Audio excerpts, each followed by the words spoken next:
प्रेक्षकांक नमस्कार. इष्टानो, भलायकीच्या मॉडर्न युगातल्या कार्यावळीन तुमका उर्बे भरीत येवकार. मॉडर्न होमिओपॅथीच्या क्युरेटिव्ह लायन ऑफ ट्रीटमेंटाच्या आदारान मॉडर्नाच्या दुयेंतींनी हो धोक्याचो पावणो कसो टाळू येता हे पळयले.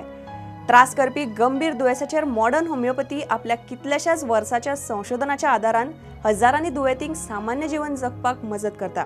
डॉक्टर विजय कुमार माने अखंडितपणान संशोधन करतात आणि होमिओपॅथी उपचार पद्धतीन एक नवी क्रांती हाडटा.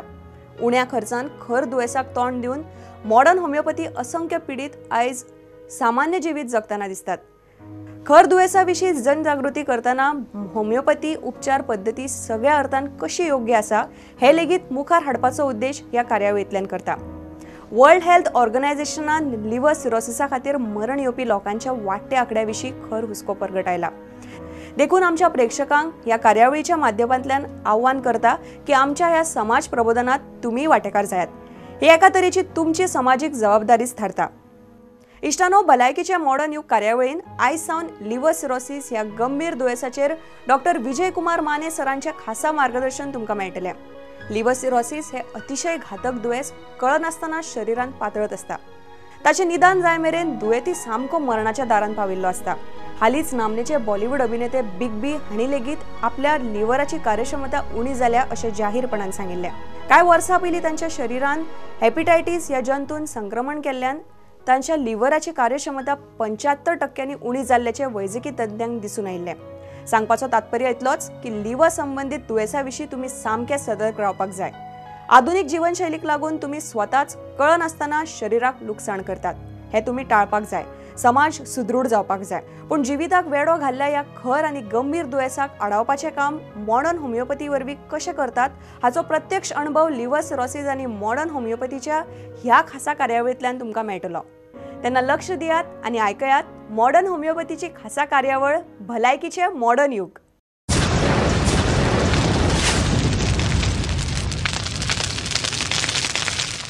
नमस्कार, मी अनुश्री करंदीकर. आरोग्याचं मॉडर्न युग या आपल्या विशेष कार्यक्रमात तुमचं सगळ्यांचं मनापासून स्वागत. मॉडर्न होमिओपॅथीच्या क्युरेटिव्ह लाईन ऑफ ट्रीटमेंटद्वारे असाध्य रोग बरे होत आहेत आणि रुग्ण सामान्य जीवन जगतायत हे आपण पाहतो. गेले काही भाग आपण लिव्हरशी संबंधित असलेले आजार म्हणजेच हेपेटायटिस बी या विषयावरती चर्चा केलेली आहे. आजच्या भागामध्ये आपण हेपेटायटिस सी या आजाराविषयी जाणून घेणार आहोत आणि यावरती मार्गदर्शन करण्यासाठी आपल्याकडे आलेले आहेत modern होमिओपॅथीचे CEO doctor Vijay Kumar Mane sir. Sir, कार्यक्रमात मनापासून स्वागत. नमस्ते. नमस्कार सर. आपण जसं लिव्हरशी संबंधित आजार पाहतोय म्हणजे लिव्हर सिरोसिसही आपण पाहिलं, हेपेटायटिस बी बघितलं. आज आपण हेपेटायटिस सी बद्दल जाणून घेणार आहोत. तर सगळ्यात प्रथम मला तुम्हाला हेच विचारायचं आहे की हेपेटायटिस बी आणि हेपेटायटिस सी याच्या लक्षणं आणि कारणांमध्ये काही फरक आहे का, आणि स्पेसिफिकली मग हेपेटायटिस सी आहे हे कसं ओळखता येऊ शकतं? हेपेटायटिस सी जो आजार आहे तो हेपेटायटिस सी या व्हायरसमुळे होणारा आजार आहे. बरं. हा व्हायरस हेपेटायटिस बी प्रमाणेच रक्त आणि डिस्चार्जेस म्हणजे सलावा आणि लघवी आणि वीर्य याद्वारे एका रुग्णांपासून दुसऱ्या रुग्णांमध्ये ट्रान्समिट होऊ शकतो. हे त्याचं कारण बघितलं आपण. तसंच जे रुग्ण ट्रान्सप्लांटला गेलेले आहेत म्हणजे ज्यांचं ट्रान्सप्लांट झालं, समजा किडनी ट्रान्सप्लांट, अशा रुग्णांमध्ये पण एका रुग्णांपासून दुसऱ्या रुग्णांमध्ये हा व्हायरस ट्रान्समिट होऊ शकतो. आणि त्या व्हायरसद्वारे होणारा आजार, हेपेटायटिस सीच्या व्हायरसद्वारे होणारा आजार म्हणजे हेपेटायटिस सी लिव्हर सिरोसिस. बरं, आपण नक्की जसं तुम्ही म्हणालात तसं की हेपेटायटिस सी झाल्यानंतर लिव्हर सिरोसिस होऊ शकतो. तसंच मला तुम्हाला विचारायचं आहे की आता हेपेटायटिस सी डिटेक्ट झाल्यानंतर मग त्याची लक्षणं जी आहेत ती हळूहळू मला वाटतं दिसायला लागत असेल आणि मग त्याच्या पुढे तो संक्रमित होऊन लिव्हर सिरोसिसपर्यंत पोहोचतो. तर ही संपूर्ण मग जी लक्षणं असतात ती साधारण कशा प्रकारे असतात? हेपेटायटिस सीचा व्हायरस शरीरात आल्यापासून ते आजार होईपर्यंत मधला हा पिरियड जातो.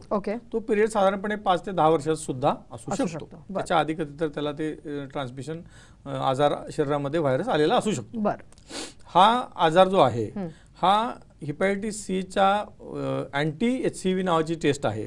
त्या अँटी HCV नावाच्या टेस्टमुळं हा आजार डिटेक्ट होऊ शकतो. ती टेस्ट डिटेक्ट करते की हेपेटायटिस सी व्हायरसला शरीरामध्ये जर अँटीबॉडी असतील तर याचा अर्थ शरीरामध्ये हेपेटायटिस सी हा व्हायरस आहे. त्या व्हायरसच्या परिणामांतर्गत म्हणजे तो व्हायरस जो लिव्हरला डॅमेज करतो त्यामुळं होणारा आजार म्हणजे लिव्हर सिरोसिस किंवा मग नंतर होणारा लिव्हर कॅन्सर, हे दोन त्याचे कॉम्प्लिकेशन आहेत. ज्या टेस्ट आपण बघितल्या की जसं हेपेटायटिस बीच्या टेस्ट आहेत त्या प्रकारच्या टेस्ट आहेत. एक टेस्ट म्हणजे अँटी HCV टेस्ट, शरीरात व्हायरस आलाय ते कळणारी, आणि जर सिरोसिस असेल तर त्यासाठी तद अनुषंगिक असणाऱ्या टेस्ट म्हणजे सोनोग्राफी, लिव्हरची इलेस्टोग्राफी, काही वेळा लिव्हरची बायोप्सी, नंतर लिव्हर एन्झाईमच्या टेस्ट जसं बिलिरुबिन, AGOT, AGPT, ALP ह्या टेस्ट ज्या आहेत या टेस्टमुळं हेपॅटायटिस सी मुळे त्या पेशंटमध्ये लिव्हर सिरोसिस झाला आहे किंवा नाही हे कळून येते. काही वेळेला मग लिव्हर बायोप्सी, काही वेळेला लिव्हरचा MRI किंवा लिव्हर इलॅस्टोग्राफी यावरून आपल्याला कळते की या रुग्णाला लिव्हर सिरोसिस आहे किंवा नाही. साधारणपणे 70% लिव्हर डॅमेज झाल्यानंतर त्या रुग्णाला लिव्हर सिरोसिस ची लक्षणं दिसायला लागतात. बरं, जसं तुम्ही म्हणालात तसं की ह्याच्यामध्ये बराचसा काळ जाऊ शकतो आणि त्याच्यानंतर ही लक्षणं दिसायला लागतात आणि मग कुठेतरी डायग्नोसिस होतं. त्या अनुषंगाने आपण जसं हेपॅटायटिस बी मध्ये बोललो की तो संसर्गजन्य आहे, तर हेपॅटायटिस सी मध्ये सुद्धा अशा प्रकारे याची भीती असते का किंवा ही लक्षणं असतात का की जेणेकरून हाही आजार संसर्गजन्य असू शकतो? हा संसर्गजन्यच आजार आहे. आपण जसं बोललो होते की जे संसर्गजन्य जे फॅक्टर आहेत ते फॅक्टर मुळेच होणारा हा आजार आहे, एका व्यक्तीपासून दुसऱ्या व्यक्तीकडे. याला ब्लड बॉर्न डिसीज असं किंवा सेक्शुअली ट्रान्समिटेड डिसीज असं सुद्धा आपण म्हणू शकतो. नक्की. आता जर का आपण म्हटलं की अशा प्रकारे हाही संसर्गजन्य आजार आहे आणि जर का वेळीच आपलं निदान नाही झालं आणि जर का तो आजार वाढला, जसं तुम्ही म्हणाला तसं की बराचसा काळही त्याच्यामध्ये निघून जातो, तर मग एवढ्या प्रकारे जर का हा आजार संक्रमित झाला शरीरामध्ये तर त्याचे काही गंभीर स्वरूपाचे परिणाम दिसू शकतात का? सगळ्यात गंभीर स्वरूपाचा परिणाम म्हणजे लिव्हर सिरोसिस होणं, लिव्हर खराब होणं आणि तद अनुषंगानं इतर ऑर्गन सुद्धा फेल्युअर होणं. जसं हिपॅटोरिनल सिंड्रोम मध्ये किडनी फेल्युअर होतं, अमोनिया नावाचा घटक वाढल्यामुळे आणि इतर दूषित पदार्थ वाढल्यामुळे हिपॅटिक एन्सेफॅलोपॅथी जी होते त्यामध्ये रुग्ण कोमामध्ये जातो किंवा असंबंध बडबड करायला लागतो. अशा प्रकारे इतर ऑर्गन सुद्धा अफेक्ट होतात. मग बाकीचे गोष्टी की मग भूक न लागणं, वारंवार ताप येणं, ब्लड मध्ये मग हिमोग्लोबिन कमी येणं, प्लेटलेटचं प्रमाण खूप मोठ्या प्रमाणामध्ये कमी येणं, इतर अनुषंगिक लक्षणं दिसून येतात. नक्की. ही जर का लक्षणं आपण जर का विचारात घेतली तर ह्याच्यामुळे संपूर्ण इम्युनिटीवरती किंवा इम्युन सिस्टीमवरती याचा परिणाम होतो आणि त्याच्यामुळे बाकीची इन्फेक्शन्स जी आहेत ती पण पटापट लागू शकतात, असं काही होतं का याच्यात? होतं ना, पूर्ण इम्युनिटीच खाली येते किंवा रक्तातले दूषित पदार्थ जे आहेत ते वाढल्यामुळे बऱ्याचशाच गोष्टी बिघडतात किंवा पोर्टल हायपरटेन्शन झाल्यामुळे किंवा पोर्टल व्हेन थ्रोम्बोसिस झाल्यामुळे पोटामध्ये पाणी होणं आणि रक्ताच्या उलट्या होणं हे पण एक खूप कॉमन लक्षण या आजारामध्ये आहे. नक्की. तर तुम्ही म्हणालात तसं की आपण ही लक्षणं जी आहेत ती बघितली आणि जसं आपण म्हणतोय तसं की हाही एक संसर्गजन्य आजार आहे, हेपॅटायटिस बी प्रमाणे हेपॅटायटिस सी सुद्धा. त्याची लक्षणं आणि कारणं आपण पाहिली. अशा प्रकारचे रुग्णही आपल्याकडे अनेक येतात. त्याच्यावरती कशा प्रकारे मॉडर्न होमिओपॅथी काम करते हे तुमच्याकडनं मला जाणून घ्यायचं आहे, परंतु इथे वेळ झाली एका छोट्याशा ब्रेकची. सल्ला आणि मार्गदर्शनासाठी खालील क्रमांकावर मिस कॉल करा 7038833881 आणि 7038833882. समुपदेशन आणि मार्गदर्शनासाठी मॉडर्न होमिओपॅथीच्या खालील केंद्रांवर संपर्क साधा. दादर, कळवा, धनकवडी, पिंपरी चिंचवड, म्हापसा, मडगाव, नाशिक, औरंगाबाद, कोल्हापूर, नांदेड, नागपूर आणि सोलापूर.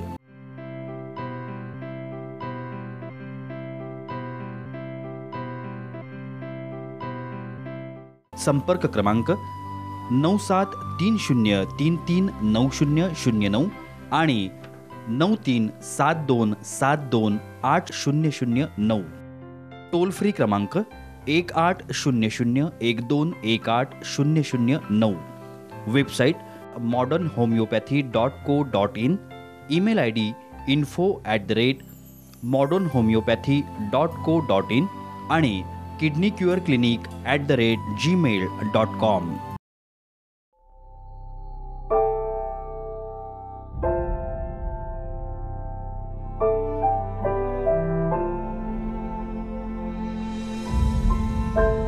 मी स्त्री आहे आणि स्त्री असते भविष्यकाळ कुटुंबाचा, समाजाचा, देशाचा. तिचं आरोग्य म्हणूनच महत्वाचं. परंतु दुर्दैवानं ब्रेस्ट कॅन्सर हा गंभीर आजार आपल्या देशातील महिलांना वेगाने गाठत आहे. त्यांचं करिअर, जीवन उद्ध्वस्त करीत आहे. आपल्या सर्वांना हे थांबवायचं आहे आणि आपण हे थांबवू शकतो मॉडर्न होमिओपॅथीच्या सहाय्यानं. Modern homeopathy, the curative line of treatment.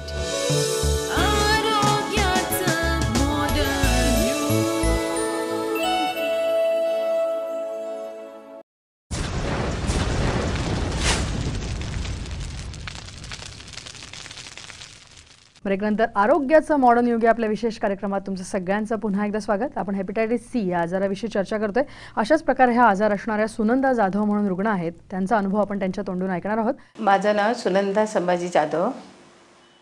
मी कळवा इथे राहते. वय माझं 72 वय आहे.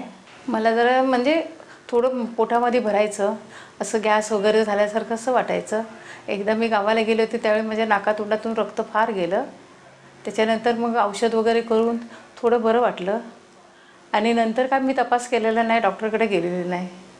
त्याच्यानंतर माझ्या पोटात फार भरायला लागलं, मला थोडा त्रास जास्त व्हायचा. अंधेरीला जात होते मी, तिथे डॉक्टर होते, त्यांच्याकडे जात होते मी. मला हप्त्यातून एक वेळा इंजेक्शन द्यायचे. ते 10,000चं एक इंजेक्शन होतं, ते मी इंजेक्शन घेत होते. अशी मी 15 इंजेक्शनं घेतली त्यांच्याकडून. त्याच्यानंतर मला काय बरं वाटायचंच नाही. माझं कधी रक्त कमी व्हायचं, कधी मला चक्कर यायचं, कधी 2-2, 3-3 दिवस माझं डोकं दुखायचं, मी झोपून असायचे, जेवणसुद्धा मला जायचं नाही.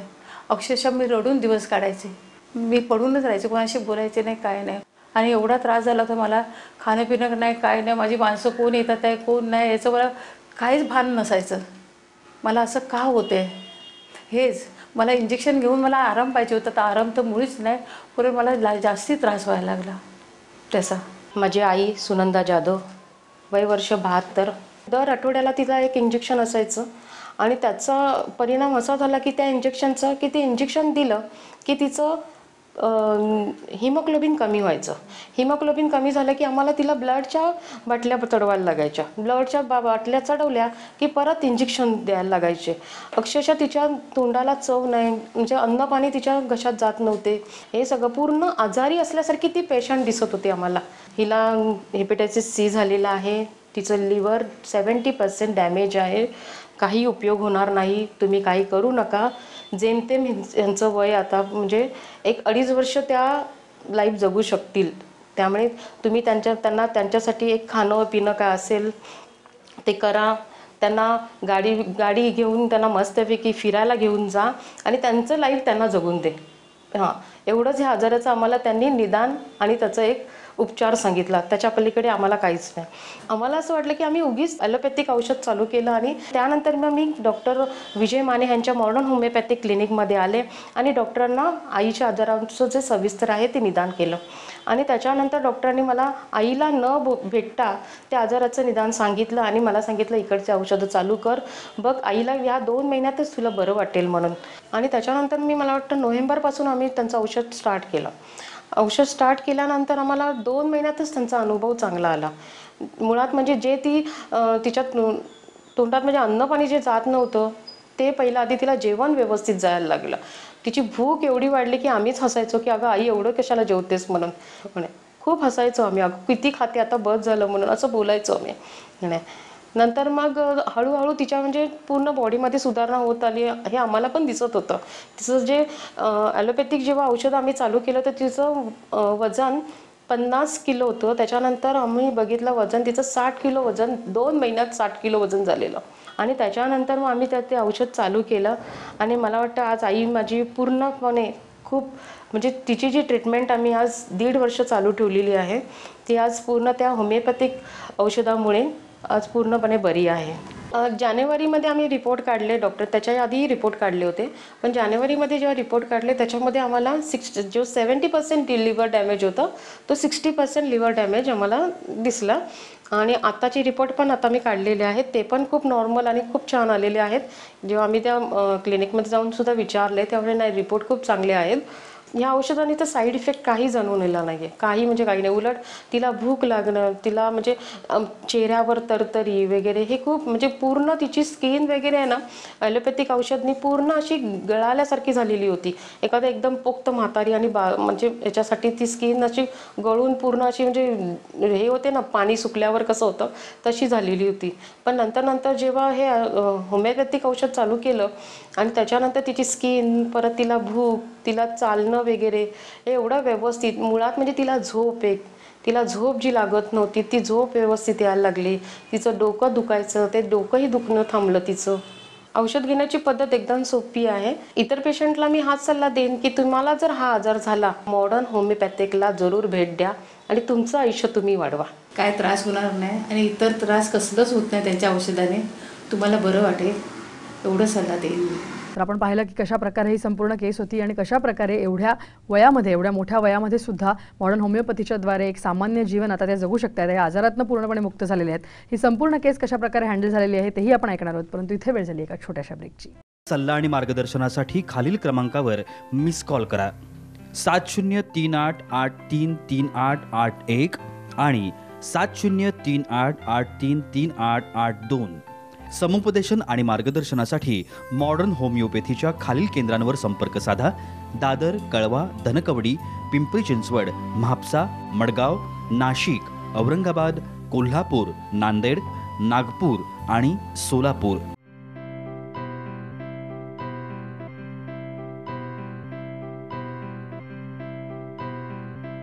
संपर्क क्रमांक 9730339009 आणि 9372728009. टोल फ्री क्रमांक 180012180009. Website modernhomeopathy.co.in. Email ID info@modernhomeopathy.co.in आणि kidneycureclinic@gmail.com.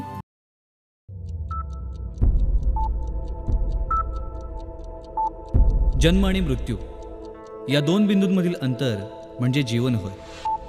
एका बिंदूकडून दुसऱ्या बिंदूकडे मार्गक्रमण करत असताना मनुष्य आपलं ध्येयनिष्ठ जीवन जगत असतो. जीवनाच्या या प्रवासात आजाररूपी अडथळे निर्माण होतच असतात. हेच अडथळे दूर करून जीवनगती निर्धोक राखण्यासाठी आधार देतं मॉडर्न होमिओपॅथी. चला तर मग जाणून घेऊया मॉडर्न होमिओपॅथी.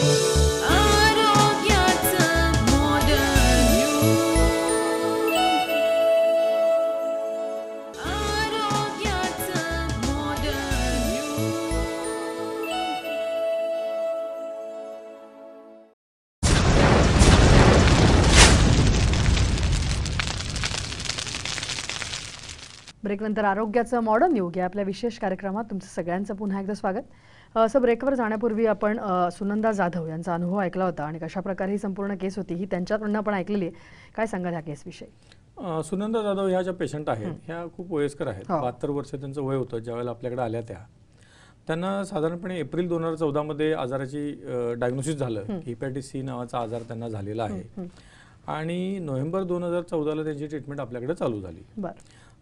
एप्रिल ते नोव्हेंबर या पिरियडमध्ये त्यांना सुरुवातीला पोटात दुखणं, पोटात पाणी होणं आणि रक्ताच्या उलट्या होणं या लक्षणांसाठी हॉस्पिटलाइज व्हावं लागलं. आणि त्यावेळेला त्यांना असं डायग्नोसिस झालं की त्यांना हेपॅटायटिस सी नावाचा आजार झालेला आहे आणि त्यांचं लिव्हर साधारणपणे 75% एवढं खराब झालेलं आहे. त्यामुळे त्यांना वारंवार हॉस्पिटलाइज व्हायला लागायचं, वारंवार पाणी काढायला लागायचं आणि रक्ताच्या ज्या उलट्या व्हायच्या त्यासाठी त्यांना व्हेरायसियल बँडिंग हे करायला लागायचं. ते व्हेरायसिस जे असतात ते बँडिंग करून घ्यायला लागायचे.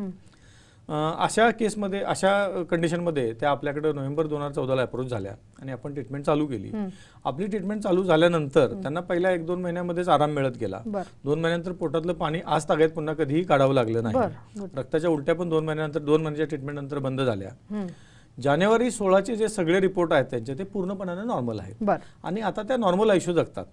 आपल्याकडे यायच्या आधी त्यांना रिपीटेड हॉस्पिटलायझेशन, रिपीटेड ॲलोपॅथीची ट्रीटमेंट खूप मोठ्या प्रमाणामध्ये घ्यायला लागली. ICCU मध्ये ऍडमिट व्हायला लागलं खूप मोठ्या प्रमाणामध्ये.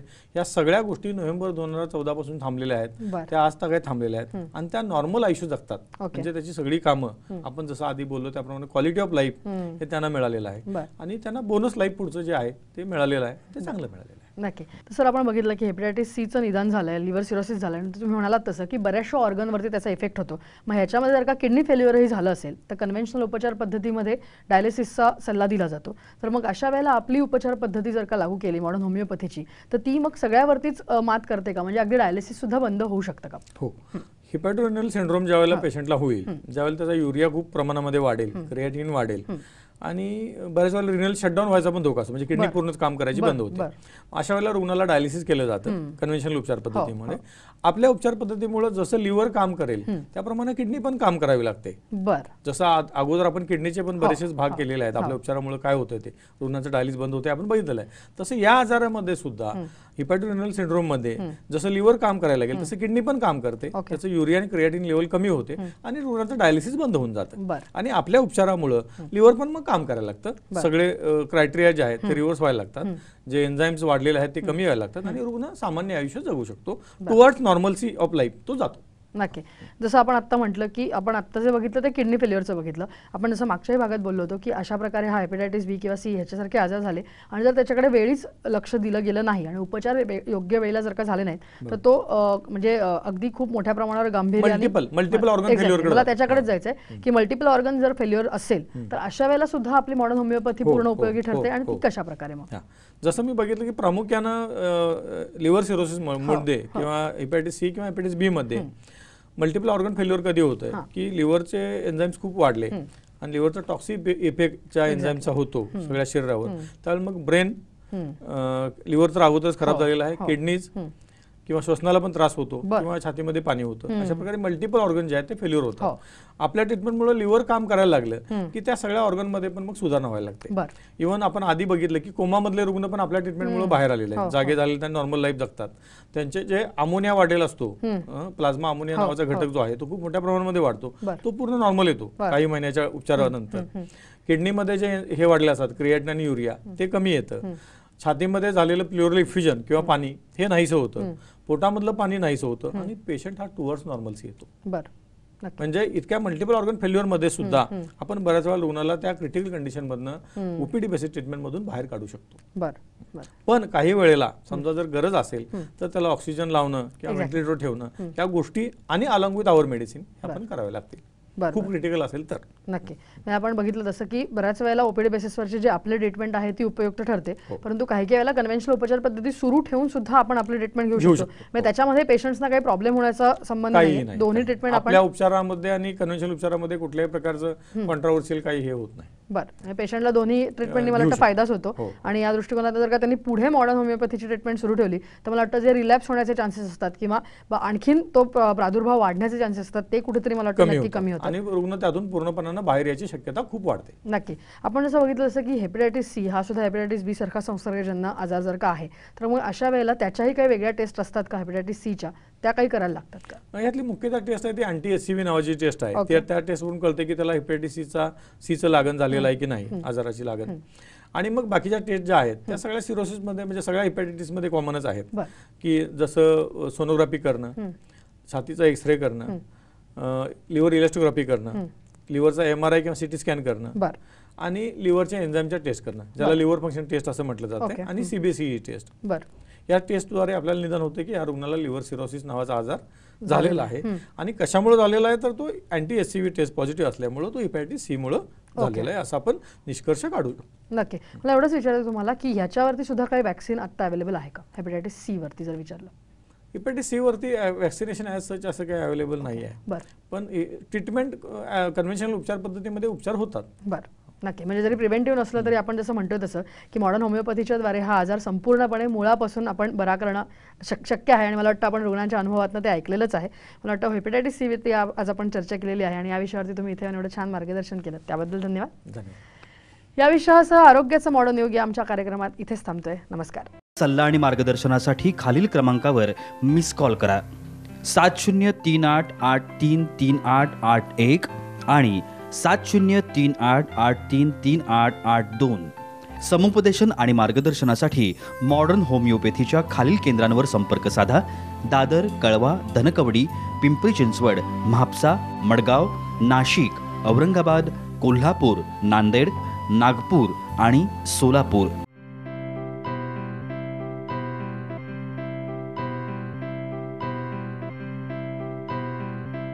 संपर्क क्रमांक 9730339009 आणि 9372728009.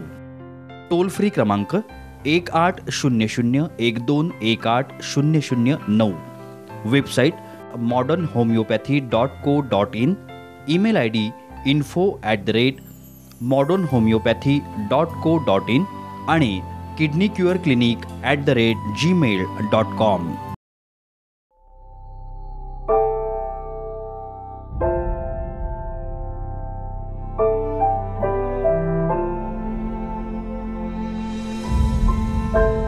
मी स्त्री आहे आणि स्त्री असते भविष्यकाळ कुटुंबाचा, समाजाचा, देशाचा, तिचं आरोग्य म्हणूनच महत्वाचं. परंतु दुर्दैवानं ब्रेस्ट कॅन्सर हा गंभीर आजार आपल्या देशातील महिलांना वेगाने गाठत आहे.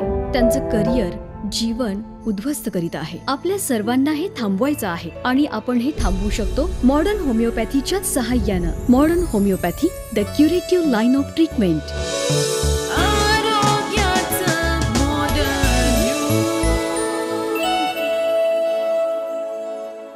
मॉडर्न होमिओपॅथीचे सीईओ डॉक्टर विजय कुमार माने हांणी लिव्हर सिरोसिस दुयेसाचेर केल्ले मार्गदर्शन तुम्ही पळयलें. इश्टानो, भलायकीचे मॉडर्न युग ह्या कार्यावळीन फुडल्या भागान तुमकां doctor Vijay Kumar Mane liver cirrhosis दुयेसाचेर मार्गदर्शन करतले.